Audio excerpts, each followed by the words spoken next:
কুষ্টিয়া জেলার ইবি থানার অন্তর্গত ঝাউদিয়া কাশীনাথপুর মধ্যপাড়া মাঠ প্রাঙ্গণে যুব সমাজের উদ্যোগে 2 দিন ব্যাপী আল্লাহ ডাক দিলেন। এখানে শুধুমাত্র ইমানদারকে, কোনো বেঈমানকে আল্লাহ আজকের আয়াতে ডাক দেননি।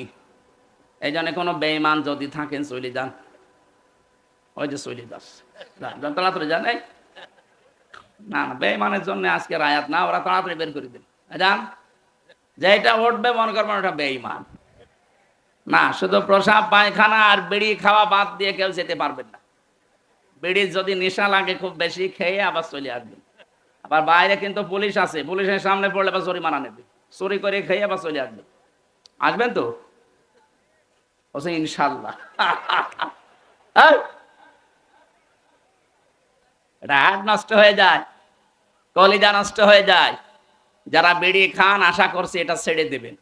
উপকার কোনটা আছে বিড়ির ভেতরে বলেন যে এইটা উপকার আছে। পৃথিবীতে একটাই খাবার যার গায়ে লেখা থাকে যে এটা খেলেই ক্ষতি হয়। কথা বলেন না কেন? মানে লেখা আছে খাইলেই মরবেন, মানে ক্যান্সার হবে। ক্যান্সারের কোনো অ্যান্সার নেই, মানে খাইলেই মরবেন। যেন আমরা যেন এই কাজ আর না করি বলে অন্য জিনিস খান। বিড়ি বাদ দিয়ে আমার মনে হয় সিগারেট খাও। দুইটাই এক, ওটা একটু উন্নত, এটা একটু নরমাল। আমি তো আকিস গ্রুপে ছিলাম, আমি দেখেছি ওদের ওই রংপুরে কারখানা আছে, কুড়িগ্রামে আছে, যশোরে আছে, কিভাবে বানায় আমি দেখেছি। ছাগলে পর্যন্ত মুখ দেয় না। যেটা ছাগল খায় না সেটাই পাগলরা খায়।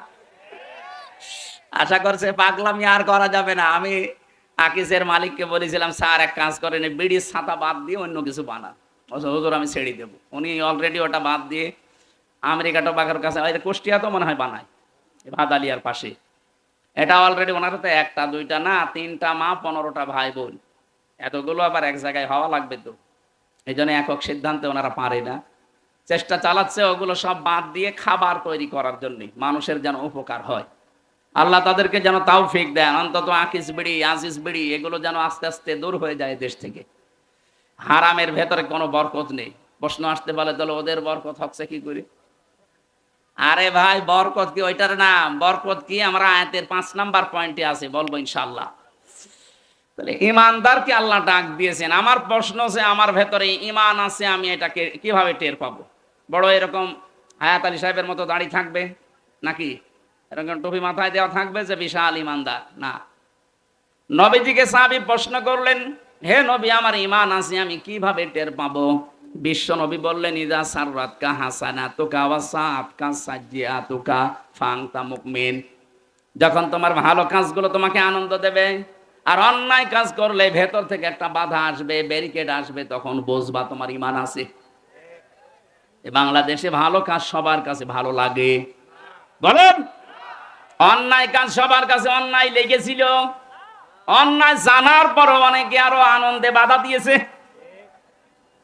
কুষ্টিয়ার আশপাশে প্রায় 12-13টা জেলায় আমাকে ঢুকতেই দেয়নি, অথচ এই জেলার মানুষ আমি। যারা দেয়নি তারাও বাইরের না, তারাও এই জেলার মানুষ। কোথায় আছেন আজ? পালিয়েছেন কেন? আমাকে জোর জবরদস্তি করে না রেখেছিলেন, আপনাকে তো জোর করে আমরা পালাতে বলিনি। কোথায় গিয়েছেন? কোন ভালো মানুষ দুনিয়া থেকে পালায় না, পালায় শুধু অপরাধীরা। বোঝা যাচ্ছে আপনি অপরাধী। এই যে ভালো কাজগুলো আপনি বন্ধ করে দিয়েছিলেন এই দেশে। কোরআনে কারিমের কথা বলা এটা যে ভালো কাজ, ও পাগলও জানে। এই কথা বলেন না কেন? কয়েকদিন আগে যশোরের সরকারি কলেজের এক অধ্যাপক, বিসিএস ক্যাডার লোকটা, ওনার আমি 3 মাস সময় দিয়েছিলাম যে স্যার আপনি আমাদের ধর্মীয় গ্রন্থ, আপনি তো হিন্দু মানুষ, কোরআনে কারিমটা পুরা আমাকে পড়ে জানাবেন।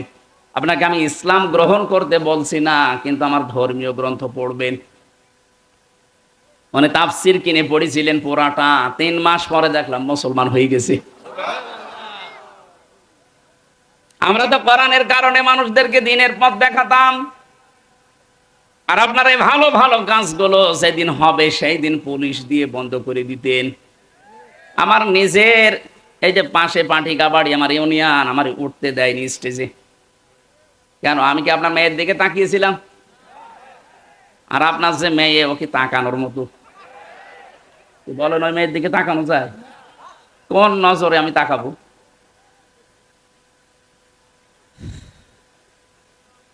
এই আমার কাটসাট কথা, এই ভালো কাজ যাদের কাছে ভালো লাগে, অন্যায় কাজ দেখলে যাদের কষ্ট হয়, ভেতর থেকে একটা বাধা আসে, বুঝবেন তার ঈমান আছে। আর অন্যায় কাজ দেখলে যার ভেতর থেকে একটা বাধা আসে না, আরো আনন্দ লাগে, বুঝবেন আপনার ঈমান নেই। আপনার দাড়ি থাকলেও, নামাজ থাকলেও, রোজা থাকলেও আপনি বেঈমান। এবার ঈমান আছে কাদের আপনি অবশ্যই টের পেয়েছেন। তাদেরকে আল্লাহ এবার ডাক দিলেন, উদখুলু ফিস-সিলমি কাফা। আল্লাহ পাক বলেন তোমরা পরিপূর্ণভাবে ইসলামে প্রবেশ করো। এবার আমি আলেমদেরকে বলছি, আকানে আল্লাহ এখানে সিলমন দিয়েছেন, সিনের নিচে জের দিয়ে সিলমনের বাংলা অর্থ হয় ইসলাম, আর সিনের ওপরে জবর দিয়ে বাংলা অর্থ হয় শান্তি। আল্লাহ পাক এখানে কিন্তু ডাক দেন ঈমানদারেরা শান্তিতে প্রবেশ করো। কিসে বলেছেন? ইসলামে। বলেন ইসলামে প্রবেশ করো। এখন আমার প্রশ্ন হচ্ছে, আমি যে ইসলামে আল্লাহর কথা মতো প্রবেশ করব, এটা কি আংশিক না পূর্ণাঙ্গ? আরো জোরে বলেন। পূর্ণাঙ্গ যে ইসলামে প্রবেশ করলেন, কোথায় পেলেন? আল্লাহ পাক কাফ ফাতান দিয়েছেন, উদখুলু ফিস-সিলমি কাফা। ইসলামে পরিপূর্ণভাবে প্রবেশ করো, আংশিক না পূর্ণাঙ্গ ভাবে। এ ঘোষণা কার? তাহলে এ ঘোষণা শোনার পরে আমার বিবেকে কি নাড়া দেয় যে আমি ইসলামে প্রবেশ করেছি পূর্ণাঙ্গ, এটা আমি কিভাবে টের পাবো? কোরআন শরীফ থেকে আয়াত নিয়ে আমি গবেষণা করে চিন্তা ভাবনা করে 5টা বিষয় বের করেছি। একটা দুইটা না, যতগুলো তাফসির মিলিয়েছি, মুফাসসিরিন ইকরাম লিখেছেন, কোন মানুষের জীবনে যদি এই 5টা আলামত দেখতে পান, 5টা সিমটম দেখতে পান, 5টা চিহ্ন দেখতে পান যে না এই 5টাই তার জীবনে আছে, সে যেন মনে করে যে আমি ইসলামে পরিপূর্ণ প্রবেশ করেছি। কুষ্টিয়াবাসী, এবার আপনি মেলাবেন নিজের সাথে একটা একটা করে। 1 নম্বরে আমি ইসলামে প্রবেশ করেছি, এর প্রথম আলামত, আমাকে আত্মসমর্পণকারী হওয়া লাগবে। কথা বুঝতেছেন? এখন আত্মসমর্পণ করবেন কি করে? করেছিলেন এর আগে আপনি তাকান, আমাদের যিনি জাতির পিতা হযরত ইব্রাহিম আলাইহিস সালাম, গাছের মাথায় বসে কোড়াল দিয়ে তিনি কাঠ কাটছিলেন। আল্লাহ ওখানেই ডাক দিয়েছেন, ইয ক্বালা লাহু রাব্বুহু আসলিম। সূরা বাকারার 131 নম্বর আয়াতের প্রথম অংশে আছে, আল্লাহ পাক বলেন ইব্রাহিম আত্মসমর্পণ করো। তিনি ওখানে বললেন, আল্লাহ এখান থেকে আমি কি করে আত্মসমর্পণ করি? আল্লাহ পাক বলেন গাছের মাথায় কাঠ কাটা বাদ দিয়ে খাতনা করো কোড়াল দিয়ে, এইটাই আত্মসমর্পণ। এখন এই জন্য পুরা ইব্রাহিম নবীর পুরা জীবন পড়ে দেখেছি, আল্লাহ 50টা পরীক্ষা করেছিলেন, এটা 50 নাম্বার। উনি গাছের মাথায় বসে খাতনা করে আল্লাহকে বললেন, আসসালামতু লিরাব্বিল আলামিন, বিশ্ব জগতের প্রতিপালক আমি আল্লাহর কাছে আত্মসমর্পণ করলাম, আমার নিজের বলতে আর কিচ্ছু নেই, সব আমি এখন সমর্থন করলাম। কাকে?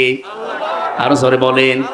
সব সমর্পণ করে দিয়েছি আমি আল্লাহকে, আমার নিজের বলতে আর কিছু নেই। এটা আপনি কিভাবে বাস্তবে দেখাবেন আল্লাহকে? উনি তো 50টার একটা দেখালেন যে খাতনা করলেন। বিজ্ঞান এখন এই শব্দটা নিয়ে গবেষণা চালিয়েছে। পৃথিবীর এই একটা জাতি যারা খাতনা করে, ইব্রাহিমকে যারা জাতির পিতা মানে।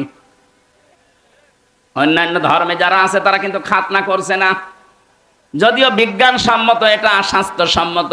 খাতনা করলে অনেক রোগ থেকে আপনাকে বাঁচিয়ে দেবে আল্লাহ।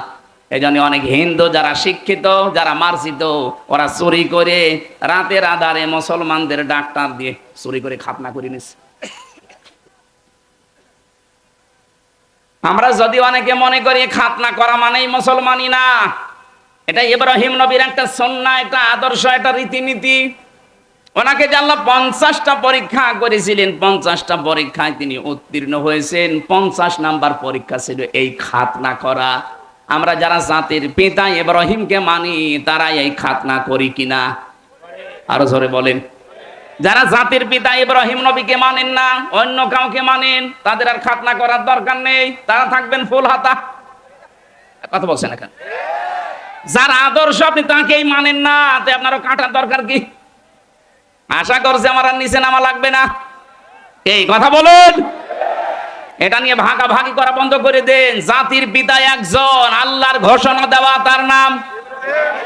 আরো জোরে বলুন। মিল্লাতা বিকুম রহিম হুয়া সাম্মাকুমুল মুসলিমিন। এই যে হুয়া আছে, হুয়ার ফাইল কর্তা সরাসরি হযরত ইব্রাহিম আলাইহিস সালাম। কোন কোন তাফসিরে আল্লাহর নামও আছে, কিন্তু তিনি আমাদের জাতির পিতা, এই কারণে আমাদের নাম রেখেছেন মুসলিম। নাম কি?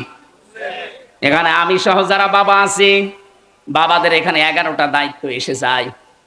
বাবা আছেন কারা? হাত তোলেন তো। আন্দাজ হাত তুলেন না, আমি কিন্তু 11টা জিজ্ঞাসা করবো। আন্দাজে বাবা হওয়া, বাবা হলে আপনাকে 11টা কাজ করা লাগে। প্রথম নাম্বারে তার অর্থবোধক একটা নাম রাখবেন। আমাদের জাতির পিতা যেমন একটা অর্থবোধক নাম আমাদের রেখে দিয়েছিলেন, নাম রেখেছিলেন মুসলিম। নাম কি? কি সুন্দর নাম দেখেন তো, আত্মসমর্পণকারী। আর আমরা এমনও বাবা পেয়েছি, নাম রেখে দিয়েছে এমন নাম, হিন্দু না মুসলমান বোঝা যায় না। এরকম নাম দেশে নেই, আমরা নাই নিলাম। আপনি কেন এমন নাম রাখবেন যেটা হিন্দু না মুসলমান বোঝা যায় না? আপনি তো মুসলিম জাতির পিতা ইব্রাহিমের সন্তান, এমন একটা নাম রাখবেন যে নামের ভেতরে আমার আল্লাহর পরিচয় পাওয়া যায়। কি সুন্দর একটা অর্থবোধক নাম আমাদের পিতা দিলেন। দেখেন, হুয়া সাম্মাকুমুল, এখানে আলেম নেই, জবান খুলে কোরআনের আয়াত পড়েন না কেন? হুয়া সাম্মাকুমুল মুসলিমিন। আমাদের পিতা এবার কি করলেন? আত্মসমর্পণ। এবার তাকাবেন আপনি একটা একটা করে, আমি বলছি।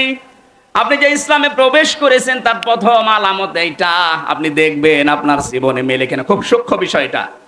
আওয়াসা বিহা ইব্রাহিম বানিহি ওয়া ইয়াকুব ইয়া বানিয়া ইন্নাল্লাহা আসতাফা লাকুমুদ্দিন ইলা আখির আয়াত। সূরা বাকারার 132 নম্বর আয়াতের প্রথম অংশে আছে, আল্লাহ পাক বলেন তোমাদের জাতির পিতা ইব্রাহিম এবং ইয়াকুব তার সন্তানদেরকে ইন্তেকালের আগে এই ওসিয়তগুলো করেছিল। হে আমার আদরের সন্তানেরা, অবশ্যই আল্লাহ, এই ভালো করে, হে আমার আদরের সন্তানেরা, অবশ্যই আল্লাহ ইন্নাল্লাহা আসতাফা লাকুমুদ্দিন, তোমাদের জন্য মনোনীত করেছেন, নির্বাচিত করেছেন, চয়ন করেছেন, চুজ করেছেন একটা দিনকে। কাকে? এ পর্যন্ত যদি না বোঝেন পরের শব্দ বুঝবেন না। তোমাদের জন্য আল্লাহ নির্বাচিত করেছেন, পছন্দ করেছেন একটা দিনকে। কাকে? কি দিন? এই রাতের পরে যে দিন আসবে ওই দিন না। দিন এখন সারা পৃথিবীতে চলছে 4,500 দিন। দিন মানে যদি ধর্ম মনে করেন, 4,500 ধর্মের লোক এই দুনিয়ায় এখন আছে। 257টা রাষ্ট্রের ভেতরে চলছে এটা। 257টা রাষ্ট্র আছে। আমি ছোটখাটো যতগুলো রাষ্ট্রে ঘুরলাম, বাংলাদেশের চার রাষ্ট্রগুলো, কোনটা 8 ডবল, কোনটা 14 ডবল, কোনটা 29 ডবল। বাংলাদেশের চাইতে মালয়েশিয়া গিয়েছিলাম 8 ডবল বড়। এর চাইতে ইংরেজ সৌদি আরব 14 ডবল বড়। এর চাইতে পাশের রাষ্ট্র ইন্ডিয়া 29 ডবল বড়। আমেরিকায় কিছুদিন পরে আমার ভিসা লাগিয়েছি, আমি যাচ্ছি ওখানে, বাংলাদেশের চাইতে 59 ডবল বড় ওই দেশটা। আমেরিকার কাছে বাংলাদেশ একটা গ্রাম না, গ্রামও না। সারা পৃথিবীতে 800 কোটির উপরে মানুষ আছে, 4,500 ধর্মের দিনের মানুষ আছে। আল্লাহ পাক বলেন দিন হিসাবে আমি তোমাদের জন্য যেটা পছন্দ করলাম, ইন্নাদ-দীনা ইনদাল্লাহিল ইসলাম, তোমাদের জন্য আমি আল্লাহর কাছে একমাত্র মনোনীত ধর্মের নাম। কত সূক্ষ্ম বিষয় দেখেছেন। জাতির পিতা ইব্রাহিম এবং ইয়াকুব তাদের সন্তানদেরকে বলেছে তোমাদের জন্য একটা দিন আল্লাহ নির্বাচিত করেছেন। সেই দিনের পরিচয় সূরা আলে ইমরানের 19 নম্বর আয়াতে দিচ্ছেন আল্লাহ। সেই দিনের নাম, এই জবান খোলেন না কেন? আল্লাহ রাব্বুল আলামিন ইসলাম বলে শেষ করে দেননি। সূরা আলে ইমরানের 95 এর 85 নম্বর আয়াতের ব্যাখ্যাটা আরো বিস্তারিত দিয়েছেন। ওমাই আবতাগি গায়রাল ইসলামি দীনান ফালাই ইউকবালা মিন ওয়া হুয়া ফিল আখিরাতি মিনাল খাসিরিন। তামাম দুনিয়ায় কেউ যদি ইসলাম বাদ দিয়ে অন্য কোন নিয়ম নীতি দিন দিয়ে আমি আল্লাহকে রাজি করতে চাই, ফালাই ইকবালা মিন, ইকবালার আগে লান আছে, এর আগে ফা আছে। এর বাংলা অর্থ দাঁড়িয়েছে কোশ্চিন কালেও হবে না। আল্লাহ পাক বলেন তোর জীবনের কোন ইবাদত বন্দেগী আমি আল্লাহর কাছে কবুল হবে না যদি ওটা ইসলাম বাদ দিয়ে অন্য কিছু নিয়ম নীতিতে হয়।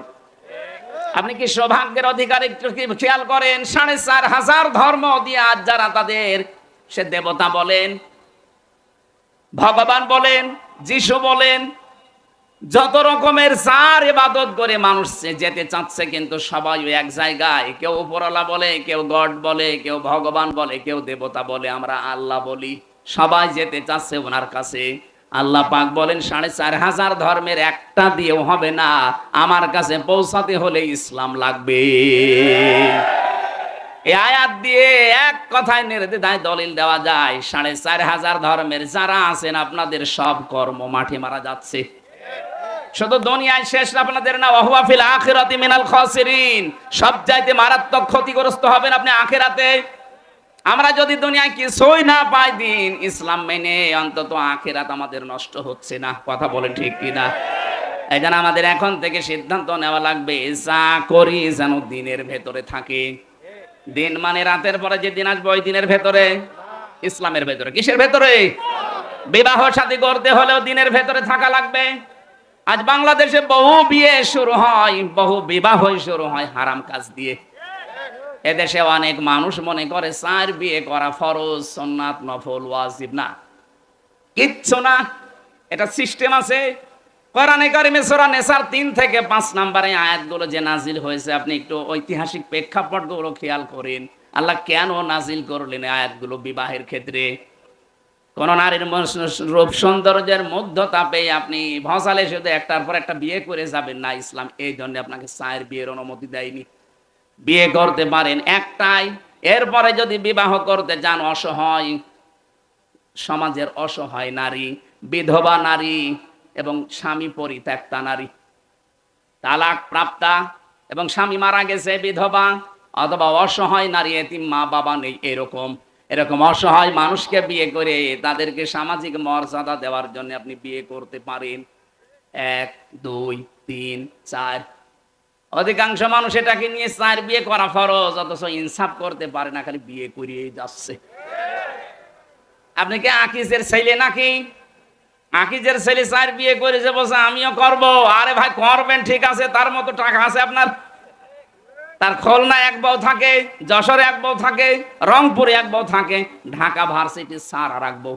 তার যে টাকা ও নিজেও জানে না তার কত টাকা আছে, আর আপনি নিজে হিসাব করেও পারেন আপনার টাকা আছে কিনা।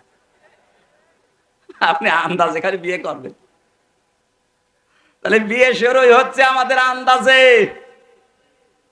এমনকি অধিকাংশ বিয়েতে আজ যে ঝামেলাটা তৈরি হচ্ছে, এখানে যেহেতু বাবা আছে, আমার বাবাও আছে, উনিও ভুল করেছে। বিয়েটা করার সময় ইসলামের নিয়ম হচ্ছে অলিমা করা। এই কথা বলে না কেন? অলিমা করলে এটা যে ছেলের বাড়ি হয় না মেয়ের বাড়ি হয়? বলেন বলেন, এইটা ইসলাম।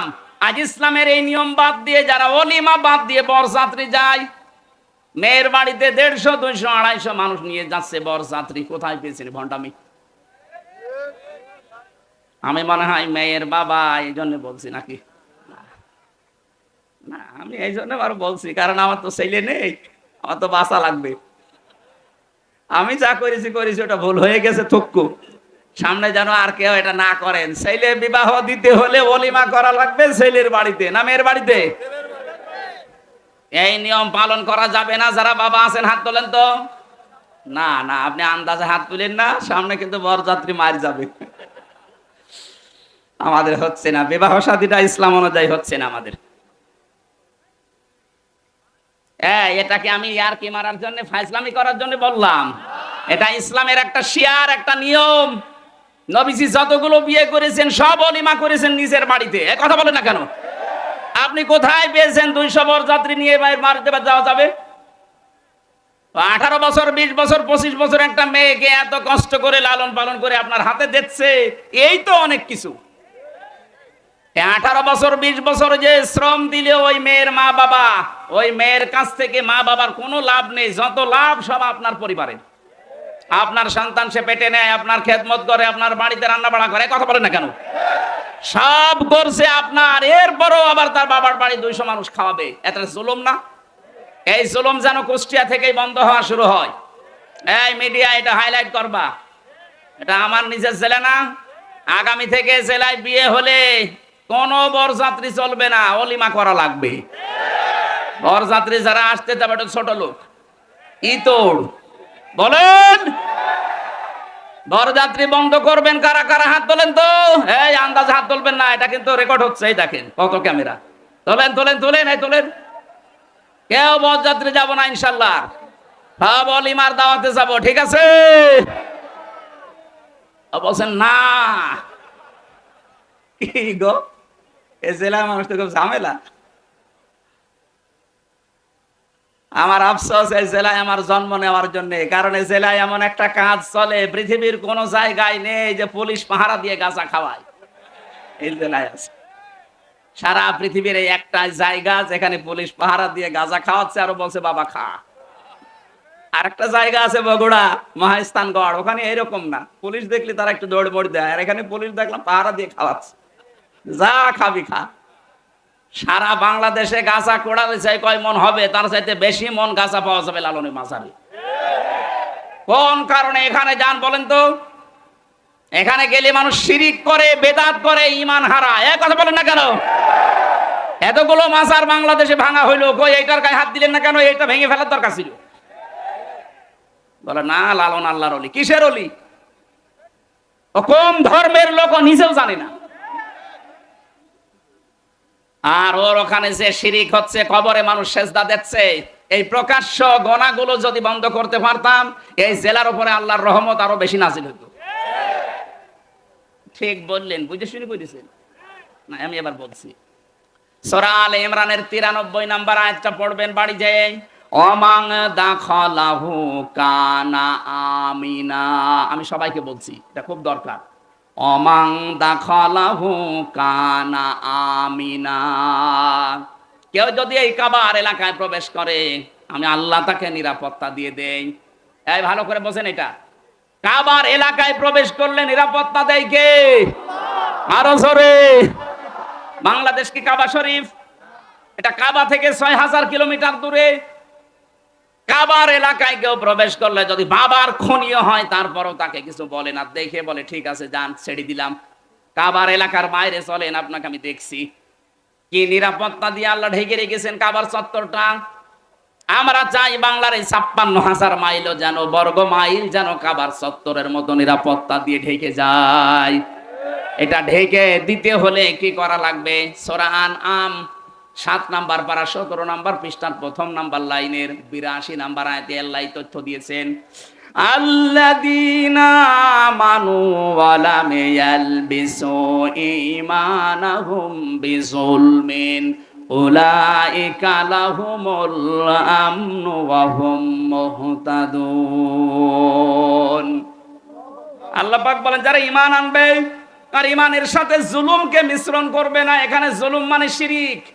যাদের ঈমানের সাথে তারা শিরিককে মিশ্রণ করবে না, উলাইকা লাহুমুল আমনু। এই যে এই আঙ্গুল, আল্লাহ যেন তার কুদরতের আঙ্গুল এভাবে কুষ্টিয়াবাসীকে দেখিয়ে বলছে, ওই সাউদিয়ার মানুষগুলো শোনো, উলাইকা লাহুমুল আমনু, এই মানুষগুলোই নিরাপত্তার হকদার।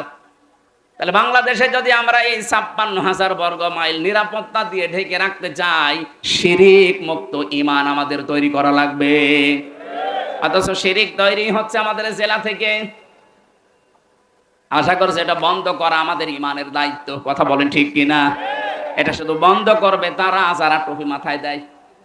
হ্যাঁ, হযরত ইব্রাহিম নবী যখন ইসমাইলকে জবাই করার জন্য ছুরি হাতে নিয়ে উদ্যত হলেন, আল্লাহ তখন ডাক দিয়েছিলেন, ফালাম্মা আসলামা ওয়া তাল্লাহু লিল জাবিন। এই আলেম না এখানে? ফালাম্মা আসলামা দিয়ে বচন দিয়েছেন। আল্লাহ পাক বলেন, দুইজনে যখন রাজি এগ্রি হয়ে গেছে আল্লাহর বিধান পালন করার জন্য, তখন বিধানটা পালন করা সহজ হয়েছে। ইব্রাহিম নবী যদি বলতেন আমি জবাই দেব, ইসমাইল যদি বলতেন না আমি হব না, তো ইসমাইল যদি বলতেন ঠিক আছে আমি জবাই হব, ইব্রাহিম যদি বলতেন না 83 বছর বয়সে তোরে পেয়েছি জবাই করব না, আল্লাহর বিধান কায়েম হইতো? দুইজনেই রাজি, এই জন্য আসলামা, 2 বছর দিয়েছেন আল্লাহ। আজ বাংলাদেশে যারা টুপি মাথায় দেয় এরা, আর যারা টুপি মাথায় দেয় না তারাও তো মুসলমান।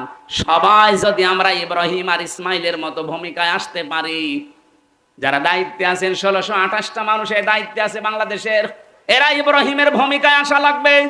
18 কোটি জনগণ আমরা ইসমাইলের ভূমিকায় যাওয়া লাগবে। এই দেশে অবশ্যই আল্লাহর বিধান কায়েম করা সহজ হয়ে যাবে। আমরা এই দেশকে কাবার চত্বরের মতো নিরাপত্তা দিতে চাই, কথা বলে না কেন? তাহলে আমি যে শব্দটা নিয়েছিলাম দিন হিসাবে, যারা ইসলাম বাদ দিয়ে বিয়ে করছেন বিয়ে হচ্ছে না, আজকে থেকে বরযাত্রী বন্ধ, অলিমা শুরু ইনশাআল্লাহ, এই জেলা থেকে শুরু হবে।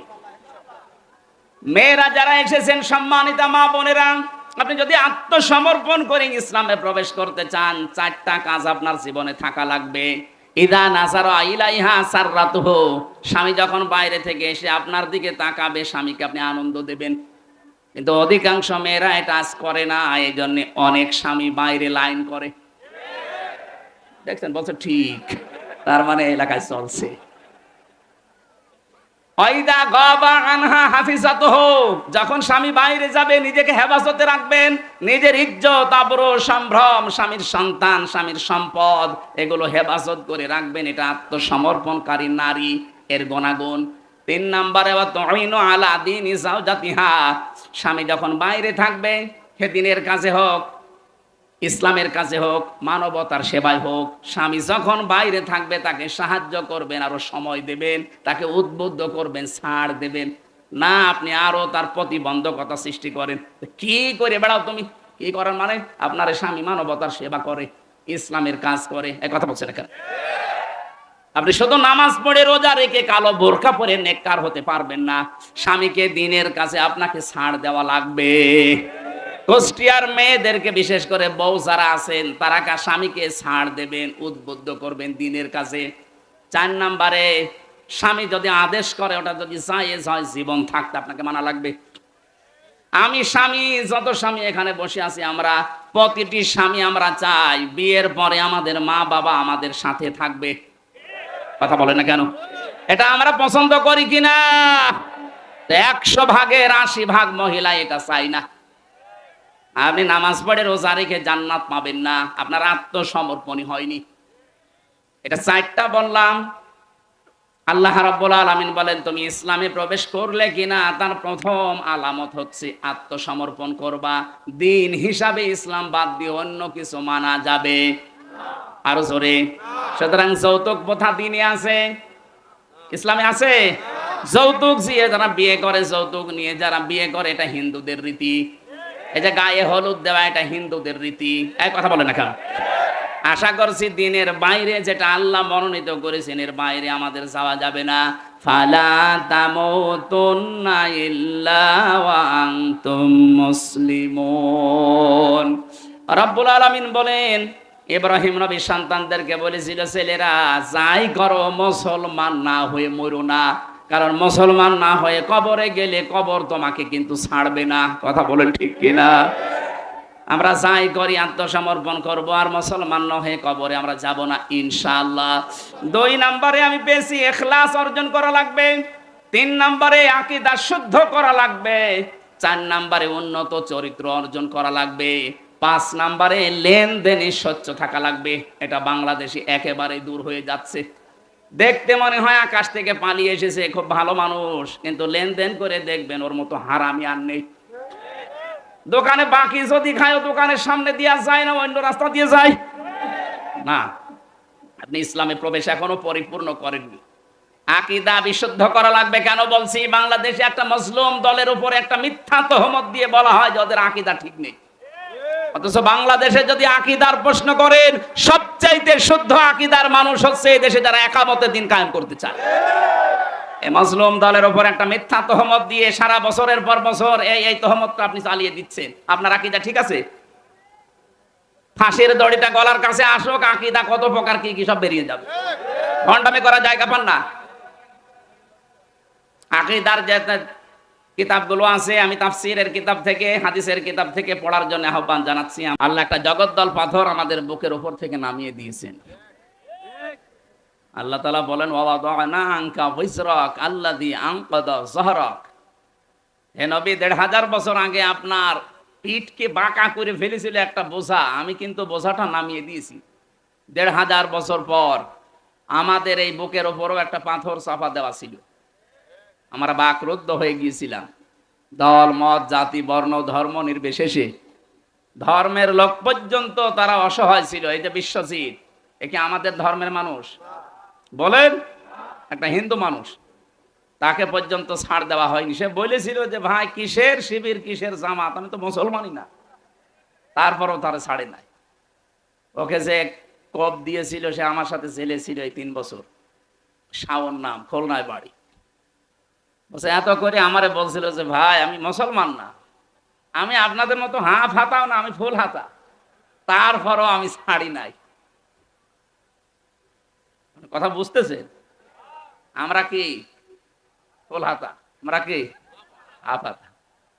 যাকে মেরে ফেলা হয়েছিল বিশ্বজিৎ, ওই জন্য বলেছিল আমি কিসের জামাত ইসলাম, কিসের শিবির, ভাই আমি ওসব কিচ্ছু জানি না, আমি একটা হিন্দু মানুষ, আমি আপনাদের মতো হাফ হাতাও না, আমি ফুল হাতা অবস্থায় আছি। এরপরও আপনি আমারে ছাড়েন না, কোপের পরে কোপ দিয়ে যান, মনে হচ্ছে যে গাছের উপরে কোপ দিচ্ছে। এই জগদ্দল পাথরকে আল্লাহ নিজে সরিয়ে দিয়েছেন। কে সরিয়েছেন? কেন এই কথা বললাম বলেন তো? আল্লাহ রাব্বুল আলামিন বলেন, ওয়া মাকারু মাকারাও ওয়া মাকারনা মাকারাও ওয়া হুম লা ইয়াশউরুন। সূরা নমল 19 নম্বর পারার 20 নম্বর পৃষ্ঠা 4 নম্বর লাইনের 50 নম্বর আয়াতে আছে। আমি আধুনিকভাবে তাফসীরের সাথে মিলিয়ে বলছি। ওই মানধাত আমলে কি লেখা আছে ওটা বাদ দিন। এখন যুগের জ্ঞানের আলোকে বাস্তবতার সাথে আসলে কি মিলাতে হবে আয়াত দিয়ে দেখেন। আল্লাহ বলেন এটা হাজার হাজার বছর আগের কথা। অমাকারু মাকরাও অমাকারনা শব্দ দুইটাই কিন্তু একই। আল্লাহর ক্ষেত্রে ব্যবহার হয় কৌশল, আর কাফেরদের ক্ষেত্রে ব্যবহার হয় ষড়যন্ত্র। আল্লাহ বলেন ওরা ষড়যন্ত্র করেছিল, এমন ষড়যন্ত্র করেছে হে নবী আপনার বিরুদ্ধে, ইসলামের বিরুদ্ধে। আকাদে মাকারু মাকরহুম ওয়া ইনদাল্লাহি মাকরুহুম ওয়া ইন কানা মাকরুহুম লিতাজুলা মিনহুল জিবাল। হে নবী ওরা এমন ষড়যন্ত্রের জাল বিছিয়েছিল, মনে হচ্ছে পাহাড় পর্যন্ত টলে যাবে। আপনি টের পেয়েছেন চারিদিক থেকে ওরা এমন ভাবে আপনাকে ষড়যন্ত্রের জালে বেঁধেছিল, আপনি তো মানুষ, পাহাড় পর্যন্ত তার জায়গা ছেড়ে দেবে, এমন ষড়যন্ত্র চলছিল। এটা যদি 1000 বছর আগে নাজিল হওয়া কথা, আমার তো মনে হয় 8 সালে আয়াতটা নাজিল হয়ে 24 সাল পর্যন্ত ছিল। এমন কোন দিক বিভাগ নেই বাংলাদেশে যেখানে ওদের ষড়যন্ত্রের চাল পড়ে নাই। কথা বলে না কেন? শিক্ষা বিভাগ বলেন, বিচার বিভাগ বলেন, এই দুইটা বিভাগ সবচাইতে বেশি ধ্বংস করে ফেলেছে। অথচ সারা পৃথিবীতে মিথ্যা ছড়িয়ে বেড়াতো যে আমরা ন্যায় বিচার কায়েম করছি। এত বড় ডাহা মিথ্যা কথা বলতে পারলেন?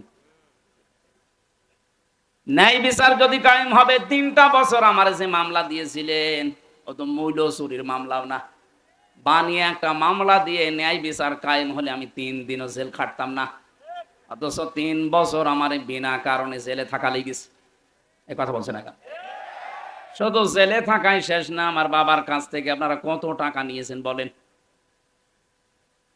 আমার মামলার আইব এখন কথা বলে, মাঝে মাঝে বলে হুজুর মাফ করে দেন। মাফ করতে পারে, আগে টাকা ফেরত দেন। আগে টাকা ফেরত দেবেন, এরপর মাফ চান। টাকা দেবেন না, খালি মাফ করে দেন। মাফ অত সহজ? এই 15 বছরে যাদের কারণে এই দেশের মানুষ ব্যবসা করতে পারে না, এই যে লোকটা, এর ব্যবসা বাণিজ্য পর্যন্ত আপনি বন্ধ করে দিয়েছেন। যাদের কারণে এই দেশের মানুষ নিরাপদে চলতে পারে না, আতঙ্কে থাকতো, মিথ্যা মামলা দিয়ে মিথ্যা সাক্ষী দিয়ে জীবনটা নষ্ট করে দিয়েছেন। এখানে অনেক মানুষ বসে আছে, বাস্তব বলছে, আপনি জিজ্ঞাসা করে দেখেন। স্টেজে যারা আসে আমার মনে হয় এমন কেউ নেই যে জেল খাটে নাই। শুধু জেল না, জেলে যাওয়ার পর আবার মিথ্যা সাক্ষী দিয়ে বছরের পর বছর রেখে দিয়েছে। খুন, গুম এবং আয়না ঘরের সাথে যারা জড়িত, যারা ভোট চোর, এই শব্দটা নাকি নতুন শুনছেন? 2008 থেকে শুরু করে 24 পর্যন্ত যতগুলো নির্বাচন বাংলাদেশে হয়েছে, আর এই নির্বাচনের মাধ্যমে যারা নির্বাচিত হয়ে দাবি করেন যে আমি সাবেক এমপি, এদের এমপি বলাও জায়েজ নেই। কিসের এমপি আপনি? আপনি তো ভোট চোর। আপনি ভোট হওয়ার আগেই 154 জন ঘোষণা দিয়ে দিয়েছেন। দিনের ভোট আপনি রাতে করে ফেলেছেন। কিসের সাবেক এমপি? এমপিদের জন্য, মন্ত্রীদের জন্য ভিআইপি যারা, তাদের জেলখানায় কিছু সুযোগ সুবিধা আছে। এরা যেহেতু এই 3-4 বারে একটা এমপিও না, কিসের এমপি? জনগণ তো ভোট দিয়ে আপনাকে এমপি বানায়নি, সুতরাং আপনি নিজে নিজে দাবি করে এমনি এমপি। কিভাবে এমনি বলেন? 1500 বছর আগে সূরা কলমের তাফসিরে পড়েছি, নবীজি যখন দিন প্রচার করতেন, বিশ্ব নবীকে ওরা প্রথম নাম্বারে পাগল বলেছিল। কি বলেছিল? আল্লাহ বলেন, ওমা সাহিবুকুম বিমাজনুন, হে পৃথিবীর মানুষের, আমার নবীকে পাগল বলবা না। কি দেখলে পাগলামির তার ভেতরে? পাগল বলার আমি যতগুলো কারণ তাফসিরে পেয়েছি ফি জিলালিল কোরআনে, 1 নম্বরে 1500 বছর আগে নবীকে ওরা পাগল বলতো, কোনো কারণ নেই, এমনি। কি কারণে? এমনি। এমনি কেন বলতো? কারণ মিডিয়াগুলো তাদের হাতে ছিল, ক্ষমতা ছিল, পাওয়ার ছিল, এসিআর ছিল তাদের। এই জন্য মনে যা আসতো তাই বলতো, আর ওইটাই প্রচার হইতো। এই যে আমার নামে যে মামলা দিয়েছিল, কি আনসার আল ইসলাম নাকি যেন, ছাতা জীবনে নামই শুনিনি, এই নামে মামলা দিয়ে আমার আটক করে 3টা বছর আপনি রেখে দিলেন। কি কারণে বলেন তো? আপনারা শুনছেন না? কি কারণে? এমনি। বলেন, এমনি। এখন যদি আমি এই মুরব্বী করে যুবক মানুষ, এই ভাইরে যদি বলি রাজাকার, কেন বললেন? এমনি। এইটাই চলছিল এই 15.5 বছরে, এইটাই চলছিল। কথা বলেন। 1500 বছর আগে নবীজিকে ওরা পাগল বলার প্রথম 3টা কারণ, তার 1 নম্বরে কারণ এমনি। কারণ কি? আরো জোরে, আরো জোরে বলেন। ওরা যে এমপি হয়েছিল, উপজেলা চেয়ারম্যান হয়েছিল, মন্ত্রী হয়েছিল, মেয়র হয়েছিল,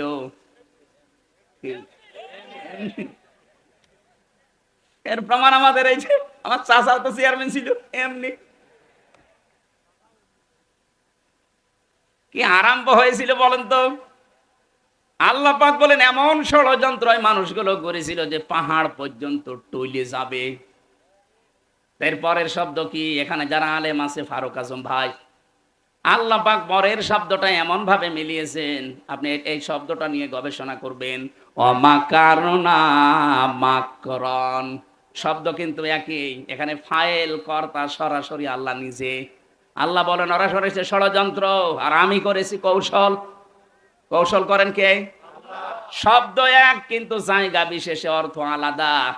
আল্লাহর ক্ষেত্রে ষড়যন্ত্র শব্দ মানায় না। কথা বলেন না কেন? ইসলামের পক্ষে যারা দেশে কাজ করবে ওইটা জিহাদ, ওই কাজটা ইসলামের বিপক্ষে করলে ওইটা সন্ত্রাস। শব্দ এক, কাজ এক, কিন্তু ইসলামের পক্ষে করলে জিহাদ হবে, ইসলামের বিপক্ষে ওইটা করলে সন্ত্রাস হবে। ইসলামের পক্ষে কেউ কলম ধরলে, এই যে খালিদ হাসান সিপাহী সাংবাদিক, ইসলামের পক্ষে কলম ধরে, এই জন্য উনি হচ্ছে জিহাদকারী মুজাহিদ।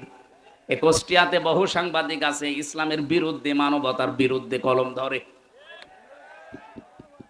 আরো নিস্তব্ধ হওয়া লাগবে। আল্লাহ রাব্বুল আলামিন বলেন, আমি নিজেই এমন কৌশল করেছি, কৌশল করার মতো মাসদার দিয়েছেন। মাকারনা মাকরান অহুম লা ইয়াশউরুন, তারা টেরই পায়নি। কি টের পায়নি আপনি দেখবেন। এবার বাংলাদেশের সাথে আয়াতটা মিলাবেন। ফানজুর কাইফা কানা আকিবাতু মাকরিহিম, আল্লাহ যেন হাত দিয়ে আমাদেরকে দেখাচ্ছেন। ফানজুর, ফা দিয়েছেন। নাজারা মানে এই চোখ দিয়ে দেখা না, শুধু নাজারা মানে গবেষণা করে দেখা। চিন্তা ভাবনা করা, র মানে এই চোখ দিয়ে দেখা। আল্লাহ ফাংজোর দিয়েছেন, হে পৃথিবীর মানুষেরা, বাংলাদেশিরা একটু নজর করে দেখো, আমি যারা ষড়যন্ত্র করেছিল মানবতার বিরুদ্ধে, দেশের বিরুদ্ধে, ইসলামের বিরুদ্ধে, দেখো তাদের অবস্থা আমি কি করেছি। আন্না দাম্মারনা হোম, অবশ্যই আমি আল্লাহ নিজে তাদেরকে ধ্বংস করে দিয়েছি। অকৌমাহুম আজমাইন, এবং তাদের সকলকে আমি নির্মূল করেছি। এ দায়িত্ব নিয়েছে কে? আর জোরে বলেন। আল্লাহ দায়িত্ব নেওয়ার পরে কয়েকটা কথা এখানে জানিয়েছেন। তার সর্বপ্রথম কথা এইটা, যেটা এ দেশের সাথে 100 ভাগ খাপের খাপ মিলে গেছে। ফাতিলকা বুয়ুতুহুম খাবিয়াতাম বিমা যালামু। না, আপনারা শুনছেন না মনে হয়। কি টাকার জন্য মাহফিল দিয়েছেন শুধু? আরে ভাই, কথা তো শোনা লাগবে। এখানে ডিস্টার্ব করে কেন? কেউ আসবেন না। আমি কিন্তু প্রশ্ন করবো। আমি 1 ঘন্টা কথা বললে আরো 10টা প্রশ্ন করব। আপনি 1 ঘন্টা কথা শোনার পরে যদি 5টা প্রশ্নের জবাব দিতে না পারেন, তো এই ক্লাস করার লাভ আছে? এ সময়টুকু আমার মনে হয় চার দোকানে বসে গল্প করলে ভালো হবে। অবশ্য ঠিক। কি আশ্চর্য গো। না, আমরা ক্লাস করছি একটা, এই যে পাশেই বিশ্ববিদ্যালয়, ক্লাস হয় না ওখানে 45 মিনিট। কয় মিনিট? এখানে ভার্সিটির কেউ নেই? 45 মিনিট ক্লাস যারা নেয় ওদের যোগ্যতা নেই তাই নেয় নাকি? এমন এমনও স্যার এই বিশ্ববিদ্যালয়ে আছে যারা 45 মিনিট না 45 ঘন্টা ক্লাস নিলেও কেউ উঠবে না। এমন এমন তথ্য তারা দিতে পারে। কিন্তু সরকার নিয়ম করে দিয়েছে 45-50 মিনিটের বেশি তুই ক্লাস নিতে পারবি না, তুমি চলে যাও, আবার নতুন স্যার আসবে। কেন? মানুষের এই মেধায় কথা ধরার একটা লিমিট আছে। আমি বলেই গেলাম, আপনি শুনিয়েই গেলেন। একদিক থেকে শুনবেন, 45 মিনিটের পরে যা আসবে আগেরটা মুছে যাবে। এই জন্য নিয়ম হচ্ছে এই ক্লাস এইভাবে করানো। আমি তো গতানুগতিক কথা বলছি না, আপনি মিলাবেন, দেখবেন একেবারে কোরআনের সাথে মিলে যাবে। এর পরের শিক্ষাটা আমি দেব। আল্লাহ পাক বলেন, ফাতিল কাবুয়ুতুহুম খাবিয়াতাম বিমা যালামু। ফা দিয়েছেন এখানে যারা আরবি গ্রামার আর বালাগাত মানতিক বোঝে, ফা শব্দটা 13টা অর্থে ব্যবহার হয়। আল্লাহ পাক তিলকা দেওয়ার আগে ফা দিয়ে মনে হচ্ছে এই আঙ্গুল দিয়ে আমাদেরকে দেখাচ্ছেন, ওই বাংলার মানুষেরা, ফাতিলকা বুয়ুতুহুম, বাইতুন না বুয়ুত বহুবচন, এই সেই ঘর। এই সেই, এই জবাব দেন না কেন? আল্লাহ বলেন এই সেই ঘর। কি এই ঘর? কি একটা ঘরের নাম না দিয়ে বহু ঘরের নাম দিলেন কেন? এই যে এই সেই ঘরগুলো, খাবিয়াতাম বিমা যালামু, জনশূন্য হয়ে আছে, উজাড় গৃহ বানিয়ে দিয়েছি, সার শূন্য বানিয়ে দিয়েছি তাদের জুলুমের কারণে। কারণ এই ঘরের ভেতরে বসে জুলুমের দুর্বিসন্ধি করত। আপনি দেখেন, আগস্টের 5 তারিখের পরে বিকাল 5টা বাজতে বাজতে জালেমদের বাড়ি ঘরের ইট পর্যন্ত জনগণ খুলে ফেলেছে। এর 1 নাম্বার প্রমাণ আমাদের হানিফ সাহেবের বাড়ি। আবার কে দেখাবেন আপনি? বাড়ির ইট পর্যন্ত খুলে নিয়ে চলে গেছে মানুষ। আমি গত পরশু দিনও বাড়ির সামনে দিয়ে যাওয়ার সময় দেখেছি বাড়িটা মনে হচ্ছে উজাড় গৃহ হয়ে গেছে। এখন জাতীয় টয়লেট বানাতে দেরি। কাবা শরীফ একবার তাওয়াফ করছিলাম 16 সালে। হঠাৎ আমি উপরে গেলাম, দেখি আমার পেটে ব্যথা করছে। ওই দেশের যে পুলিশ আছে বললাম, ইয়া সাদেক, হে বন্ধু, আমার পেটে ব্যথা করছে, কি করা যায়? আমারে বলছে কি, ইয়া হাজিউল হজ্জা তাই না বিলা দোকা। ও হাজি, দেশ কোথায়? যেহেতু মেন বাংলাদেশ, বাংলাদেশ থেকে এসেছি। আমারে বলছে, হাজি আপনি জানেন না এটা কোন জায়গা? আমি না তো, আবু জাহেলের বাড়ি। আপনি এখনো পায়খানা না করে দাঁড়িয়ে আছেন, তাড়াতাড়ি করেন। পায়খানা করে দেখি আমার পেটের ব্যথা ভালো হয়ে গেছে। আল্লাহ যেন আমাকে জানাতে যাচ্ছে, হামজা, এত টাকা খরচ করে আসলে আর এই শয়তানের বাড়ি পায়খানা না করে চলে যাবা, তাড়াতাড়ি করো। 1500 বছর পরে আমার মনে হচ্ছে আল্লাহ ঠিক বাংলার জনগণের পেটে। আরে জালেমদের বাড়িগুলো যেহেতু এখন সব পরিত্যক্ত হয়ে গেছে, এই 3 মাসের ব্যবধানে বাড়িগুলো এখন উজাড় গৃহ। কথা বলেন না কেন? 3 দিন আগের পেপারে দেখলাম ঢাকার ওই বড় বাড়িটা, যারা আবেগ নিয়েছে চুমা খেত, 3 মাসের ব্যবধানে এখন দল বেঁধেছে, টয়লেট করছে। 4-5 জন একসাথে, যে 4-5 দিকে সব মুখ দিয়ে টয়লেটে বসে আছে। কি বিদ্যুতে দায়িত্বে আছে কারা?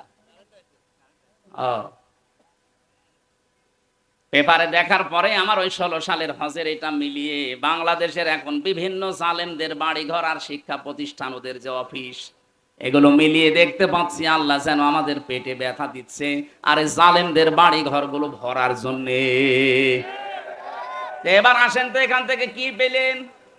এদিকে তাকান, কি পেলেন এখান থেকে? খালি শুনিয়েই যাবেন, আমি বলে যাব না। এখান থেকে এবার শিক্ষাগুলো বের করি। আল্লাহ পাক বলেন, খাবিয়াতাম বিমা সালামু, তাদের এই জুলুম করার কারণে বাড়ি ঘরগুলো আজ জনশূন্য হয়ে আছে, উজাড় গৃহ হয়ে গেছে, সার শূন্য। এখন ভূত বাস করে না। 3 মাসের ব্যবধানে যদি আল্লাহ এরকম করে দিতে পারে, আগামীতে যারা চেয়ারে বসবেন তারাও যদি জুলুম করেন, তাদের বাড়ি ঘর আল্লাহ উজাড় গৃহ বানিয়ে দেবে। 1 নাম্বার গেল। এরপরেও যদি কেউ শিক্ষা না নিয়ে, ও যদি মনে মনে চিন্তা ভাবনা করে, দাঁড়ান বসি আগে চেয়ারে, দেখেন কি করি। কথা বলে না কেন? এই যে দাঁড়ান বসি দেখেন কি করে, এই চিন্তা ভাবনা করে জালেমরা, যাদের আল্লাহ হেদায়েত থেকে চিরবঞ্চিত করে দিয়েছে। কারণ যারা জুলুমের সর্বশেষ সীমানায় পৌঁছে যায়, তাদের হেদায়েতের রাস্তা আল্লাহ বন্ধ করে দেয়। ইন্নামা নুমলি লাহুম লিয়াজদাদু ইসমা ওয়া লাহুম আযাবুম মুহিন। রব্বুল আলামিন বলেন, হে পৃথিবীর মানুষেরা, যখন তোমাদের পাপের বোঝা পরিপূর্ণ হয়ে যায়, তখন আমি আর ছাড় দেই না। হয়তো ছেড়ে দিয়েছিলাম, কিন্তু আর ছাড় দেই না। যন্ত্রণাদায়ক অপমানজনক শাস্তি তোমাদের জন্য রেডি করে রাখি। এই আয়াতটা যে কত বাস্তব তার প্রমাণ বাংলাদেশের এই বিচারপতি কালামানিক। সুপ্রিম কোর্টের একজন বিচারপতি, তার আল্লাহ কলার পাতা শুইয়েছে, তার বিসি পর্যন্ত উড়ে গেছে, আর সংসার করার কাজ শেষ। কথা বলছেন এখন? আর কি দেখাবে আল্লাহ মহিন? আর কি দেখাবে? এত বড় অপমানজনক শাস্তি আল্লাহ দিয়েছে। আমার মনে হয় যদি এখন জেল থেকে বের হয়ে এই ঝাউদিয়ার রাস্তায় হেঁটে যায়, বাচ্চারা পিটিয়ে মেরে ফেলবে। আর আমার মনে মনে ধারণা হচ্ছিল 2024 সালের 5 আগস্টে 1:30টার সময় উনি যে হেলিকপ্টারে করে চলে যাচ্ছিলেন, যদি আল্লাহ না করুক পড়ে যেতেন, জনগণের সামনে পড়লি পিটিয়ে মেরে ফেলতো। কথা বলেন না কেন? কি ক্ষোভ তৈরি হয়েছিল মানুষের উপরে বলেন। এই আয়াতের শেষের শব্দ এটা, ইন্না ফি যালিকা লাআয়াতাল লিকাউমিন ইয়ালামুন। এখানে লাম তাকিদ আছে, ইন্না ফি যালিকা লাআয়াতাল লিকাউমিন ইয়ালামুন। এর ভেতরে শিক্ষা আছে ওই জাতির জন্য যারা জ্ঞানী। শুধু শিক্ষা না, লাআয়াতান, অবশ্যই শিক্ষা। কে বলছেন? বলেন বলেন। সূরা নমলের 50, 51, 52 নম্বর আয়াত। আল্লাহ এর পরে এবার একটা সুসংবাদ দিচ্ছেন, ওয়াজাইনাল্লাযীনা আমানু ওয়া কানু ইয়াত্তাকুন। এই কঠিন বিপদ এটা যাবার পরে আমি আল্লাহ বাঁচিয়ে দিই যে মানুষগুলো ঈমানদার ছিল আর যারা তাকওয়া অবলম্বন করেছিল। আপনি দেখেন 15.5 বছরে এত জুলুম অত্যাচার নির্যাতনে যাদেরকে কোণঠাসা করে রেখেছিলেন, এই মানুষগুলো এখনো পর্যন্ত মাজা খাড়া করে দাঁড়িয়ে আছে। এদের বাঁচিয়েছে কে? বলেন। এদের যতটুকু ঈমান আছে, যতটুকুই তাকওয়া আছে, এই কারণে আমার আল্লাহ দুনিয়ায় বাঁচিয়ে দিয়েছে। আশা করছি আল্লাহ কিয়ামতের ওই কঠিন ময়দানে এই মানুষগুলোকে আল্লাহ বাঁচিয়ে দেবে। এই জন্য আমরা যেন জালেম হয়ে না যাই। অনেক মানুষ কিন্তু এখনো পর্যন্ত দিন গুনতেছে, দাঁড়ান আগে পাই। কি আপনি কি লক্ষ্য করেন না? ফাতিলকা বুয়ুতুহুম খাবিয়াতাম বিমা যালামু। জালেমদের ভাড়গড়ি জুলুম করার কারণে যদি ওজাড় গৃহ আল্লাহ বানিয়ে দিতে পারে, আগামী 5 বছর যারা ক্ষমতায় এসে জুলুম করবেন বলে বিভিন্ন ফোন দিয়ে আটতেছেন, আপনার বাড়ি 5 বছর পরে এরকম জালেমের মতো উজাড় গৃহ হবে না, ইন্টারন্যাশনাল পায়খানা হয়ে যাবে। এই জন্য সাবধান হবেন, আপনি থামবেন, ওইসব চিন্তা ভাবনা দূর করবেন।